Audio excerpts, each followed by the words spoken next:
Ներեխեք ինչի համար ինձ շատ խառնեց պրոֆեսորի հետ կապված իրավիճակը,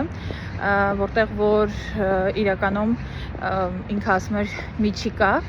իրականում այստեղ երբ որ նկատի ունես զույգին ում հետ որ դու ապրում ես, ասում են նովյա նովյո, ու ես չի պատկերացնում, որ ինքը կարա ասի մի չի կա, բարձվում է մի հատ ստադիա կա մինչև նովյա նովյոն, այդ մարդիկ են ովքեր իրար հետ ապրում են, որ կոչվում է չիկա չիկո, որ դեռ հլը չեն որոշել էլի այդքան լրիվ, որ իրանք իրար հետ են, նոր են սկսել ապրել կամ ինչ-որ իրավիճակ է, ու ոնց որ այդ ստադիան կոչվում է չիկա չիկո, իսկ դրանից հետո արդեն, երբ որ հստակ կորոշեն, կլինի նովյա նովյո,